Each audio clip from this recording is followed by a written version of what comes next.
चलिए बच्चों, आपका पुनः स्वागत है ब्रिंग स्टडी में, जहां मिलते हैं क्वालिटी कंटेंट्स। पिछली कक्षा में हमने पढ़ा था अलंकार। अलंकार क्या होता है? अलंकरोति इति अलंकारः, जहां पे अलंकृत किया जाता है तो अलंकार यानी काव्य की शोभा को बढ़ाने वाले शब्द ही अलंकार कहलाते हैं।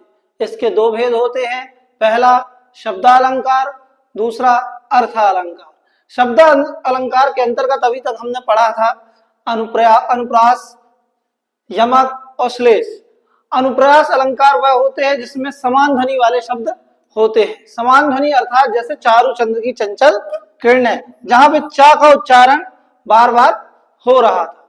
इसी प्रकार यमक अलंकार जिसमें एक ही शब्द के कई तरह से प्रयोग किए जाते हैं, जैसे कनक कनक के 100 गुनी। कनक अर्थात सोना और कनक मतलब धतूरा। और इसी प्रकार श्लेष अलंकार। श्लेष अलंकार वह होता है जिसमें एक शब्द के अनेक अर्थ होते हैं। रहीमन पानी राखिए बिन पानी सब सून, और पानी गए न उभरे मोती मानस चून। जहां पे पानी का अर्थ दो तरह से है।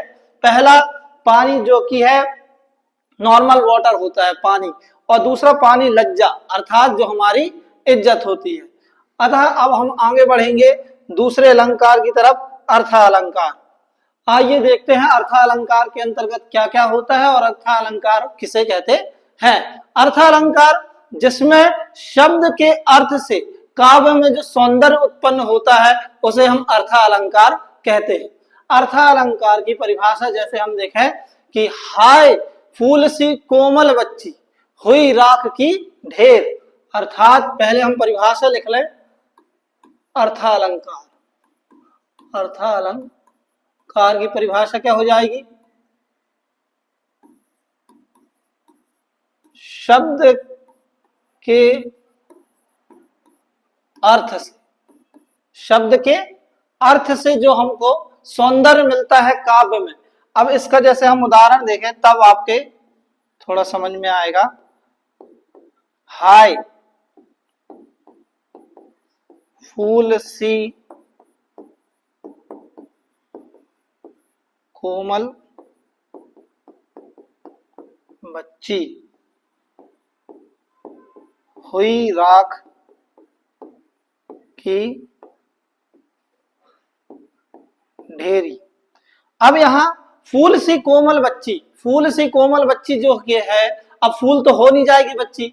फूल का तात्पर्य यहां पर है छोटे, यानी छोटे रूप की जो कन्या होती है जिसको हम छोटी बच्ची कहते हैं, वह कन्या का यहाँ कवि वर्णन कर रहा है, जो कि अपनी छोटी उम्र में मृत्यु को प्राप्त हो चुकी है। जहां पे हम उसको कैसे रूपांतरित कर रहे हैं?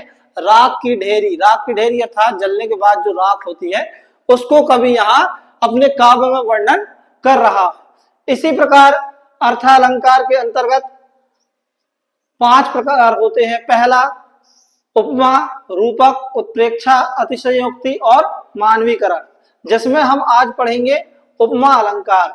उपमा अलंकार में होते हैं 4 भेद: उपमेय, उपमान, साधारण शब्द और वाचक। उपमेय, इसमें परिभाषा होती है रूप, गुण और धर्म। अर्थात रूप, गुण और धर्म के आधार पर जो विवेचना की जाती है या तुलना की जाती है। उपमा का अर्थ होता है तुलना करना। हम किसी चीज की किसी चीज से तुलना कर रहे हैं। उपमा अलंकार यानी किसके किसके आधार पर? रूप, गुण और धर्म। ठीक, अब रूप, गुण और धर्म, इसका उदाहरण से हम समझते हैं। नील गगन, नील गगन सा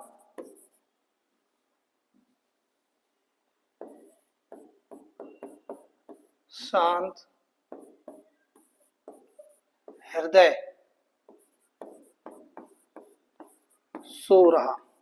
अब नील गगन सा शांत हृदय, जिसमें रूप, गुण और धर्म, हृदय की यहां तुलना किससे की जा रही है? नील गगन अर्थात बादल से। गगन मतलब बादल और नील मतलब नीला आकाश। नील गगन, नील गगन सा शांत हृदय सो रहा। गगन, गगन मतलब आकाश, और हृदय की तुलना हम किससे कर रहे हैं? आकाश से। और आकाश हमेशा कैसा होता है? शांत होता है। यही हो गया उपमा अलंकार। इसी के साथ होते हैं उपमेय, उपमान, साधारण, धर्म, वाचक और शब्द। अब यहाँ उपमेय, उपमेय अर्थात क्या होता है? जिसमें जिसकी तुलना की जा रही, जिसमें जिसकी तुलना की जा रही, अर्थात हम किसकी तुलना कैसे कर रहे हैं? हृदय की तुलना आकाश से कर रहे हैं।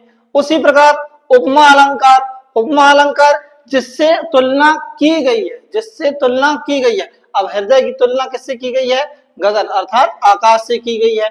यहाँ साधारण शब्द, सॉरी साधारण धर्म, साधारण धर्म। अब साधारण धर्म क्या है? दोनों के बीच में एक समानता क्या है? दोनों के बीच में समान गुण क्या हो रहा है? शांत। दोनों क्या है?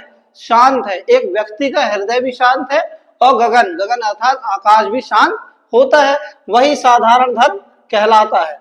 इसी प्रकार वाचक शब्द, वाचक शब्द मतलब होता है जो उनको जोड़ रहा हो, जो गगन और हृदय को जोड़ रहा है, उसको हम कहेंगे वाचक शब्द। और वाचक शब्द यहां पर होता है सा।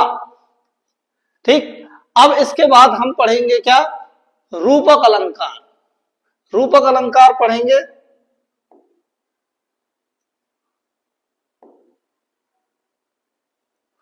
रूपक अलंकार, रूपक अलंकार क्या होता है? जहां रूप गुण धर्म की अधिकता से उपमेय में उपमान को आरोपित, आरोपित किया, मतलब उसमें हम अधिकता हो रही, यानी वर्णन इतना बड़ा है।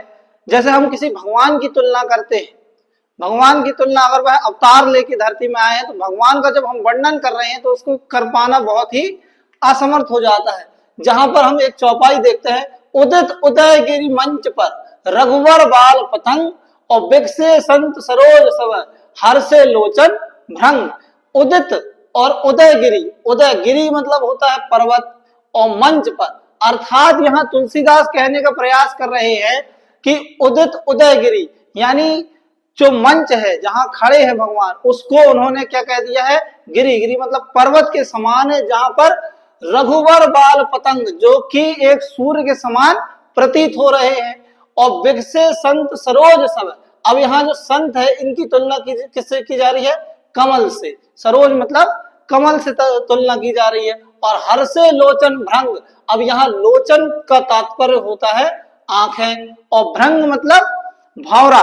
जो आंखें है वो भंवरे की तरह भगवान को देखने का प्रयास कर रही है, नाच रही है कि ये कौन सा सौंदर्य है जिसे हम देखें और अपनी आंखों में कैद कर लें।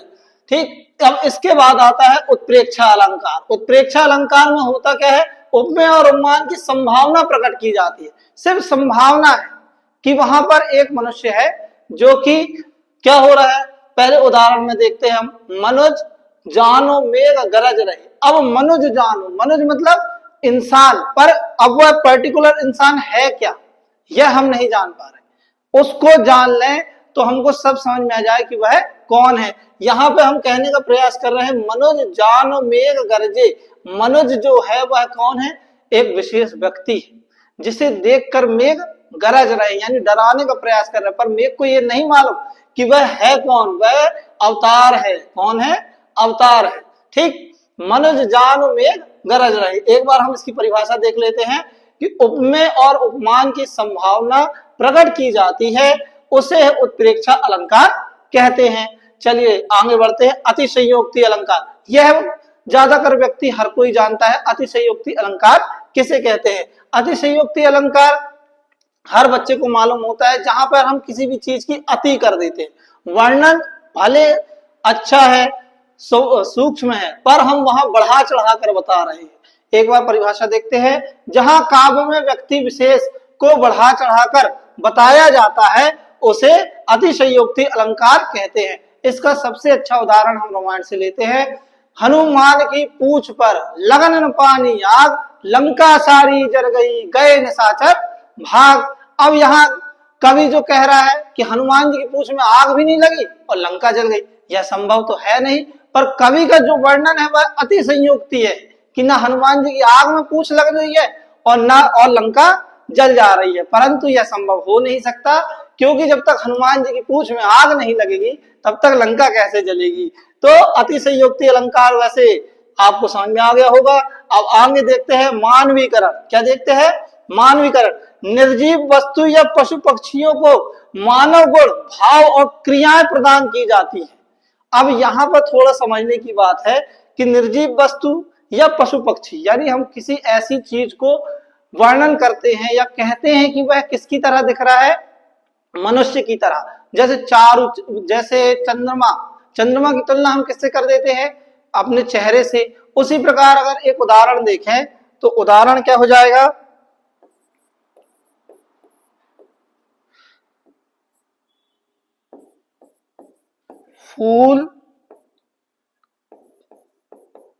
फूल खिले, कलियां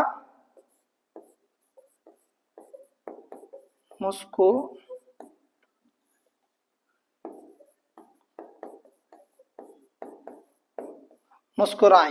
फूल खिले, कलियां मुस्कुराई, अर्थात फूल और कलियां दोनों ही मुस्कुरा नहीं सकते, दोनों ही हंस नहीं सकते, परंतु हम उसको किसकी संभावना दे रहे हैं? एक मनुष्य की। एक भाव प्रकट कर रहे हैं उसमें कि वह किसकी तरह गुण और भाव दिखा रहा है? मनुष्य की तरह। कलियां फूल को देख के क्या हो रही है? मुस्कुरा रही है कि आज वह खिली है, कल हमारा भी समय आएगा। इस तरह हमारे अलंकार का एक पूरा खंड समाप्त होता है। अतः हम अगली वीडियो में मिलेंगे। धन्यवाद।